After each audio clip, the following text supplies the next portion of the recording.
So you just heard a personal take on depression, what it's like to go through it and live with it day to day. What about understanding the medical side of it? That's where we bring in psychologist Erik Fisher. He joins me now. Dr. Fisher, thanks for being here. This is so important to talk about. Robin Williams' death really brought this to light, but his representative said he was suffering from severe depression. But the critics out there immediately jumped on that and said, well, this act of suicide is so selfish. I first want to get your take on that, because I think that that automatically adds to the stigma of depression. Well, I think just the phrase, until you've walked a mile in someone else's shoes.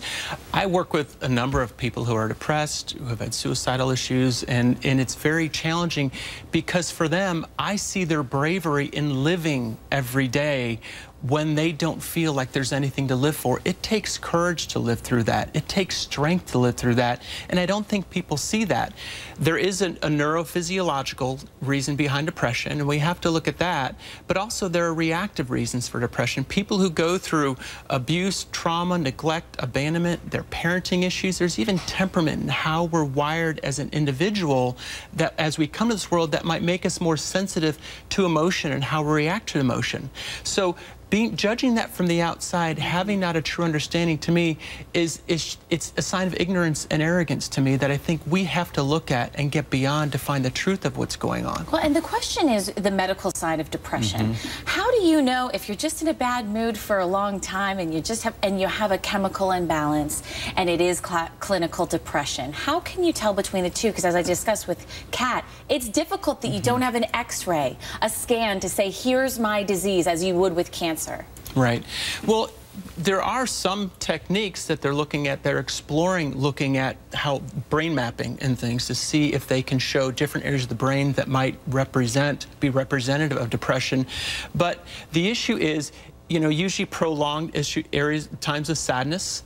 For men, it might be that they just feel angry for a long time, because we have to remember, men don't like to look weak. They want to look strong. So their sadness may translate into anger. Well, anger protects. Anger, rage, arrogance, flippancy, defiance, sarcasm, and hatred are the 7 protective emotions that I talk about. So sometimes when we have somebody who's flippant, who removes themselves from situations and pulls away, who always has a comeback or a joke or something like Robin Williams, his humor masked his depression. Sometimes people use that humor, which could be a sign that there's something deeper going on, hiding what they don't want to show.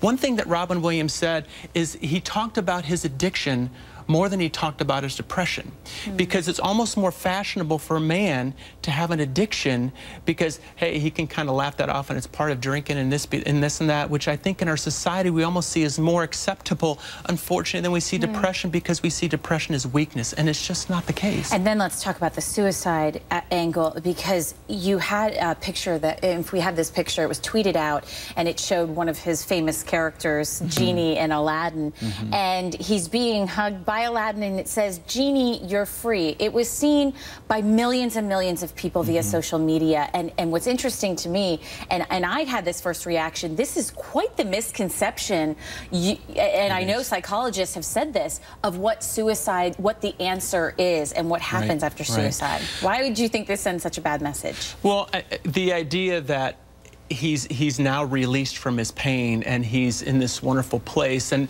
one thing about suicide is whenever I talk to people about their suicidality, I always say, all you want is the pain to stop. You don't want to end your life. Is that true? And they'll go, yeah.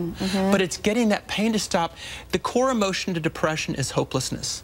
The core emotion to anxiety is helplessness. He not only had depression, but his anxiety was chronically through the roof too. So combine those two together, and you have somebody who has a very, very difficult time, but sending the message that suicide releases you from something isn't the best message. And Dr. Fisher, such important information for folks out there, and we also want to give people resources. I know our website has a lot of different things, suicide hotlines, and more information, so go to that HLNTV.com. Dr. Fisher, thanks for being with us. Thank you. So we've been showing you images of the heartbreak and the outrage coming out of Ferguson, Missouri, all across the country, in fact. That's because this story stirs up so much emotion in people. Psychologist Erik Fisher is back with us to talk about some of those underlying issues taking place. What are those underlying issues? This is something that is going on in the community well before the shooting of Michael Brown. It is the complexity of that relationship between police and the community, correct? Exactly. Well, it's not just police. It's how they have felt, how many African Americans and disenfranchised cultures throughout time have felt about people who are supposed to care for them. There's a lot of mistrust and fear that underlies this whole issue that people don't recognize, because people who are often in a position of authority feel like they have a pulse on the people and they feel like they're doing what's best for them. But when you don't have communication and you don't have understanding, and you haven't walked a mile in somebody's shoes to see what the conditions in their life are like for them, you have situations that can erupt very quickly. Fear and mistrust and betrayal often lead to anger, rage, hatred, because anger, rage, and hatred are protective emotions. Their job is to protect us when we feel threatened, and that's what I think we need to understand, is that anger doesn't come first. So what do you do? How do you heal this community? Well, what we have to look at is you have to reestablish trust. And to reestablish trust here, because it seems like there's so much mistrust for how the police department handled this, I think you need to either, the police chief has to acknowledge that there were some tactical errors made, that they need to work on healing together as a community. They need to bring in outside resources to help heal that community, or you potentially have to overhaul the whole situation. Because until you have a sense of trust, there are going to be people around there who are going to capitalize on people's fear, even from a criminal element, but also those who feel that they have no representation are going to represent themselves. And that's how revolutions get started. When people who feel victimized don't feel protected, they can either play the learned helplessness role and take the abuse, or they can become justified persecutors and react to protect their own interests. Is that why you think we're seeing these images come out of Ferguson of looting, of some of the reaction being so intense, and in some cases violent? There have been many peaceful protests, but in some cases violent?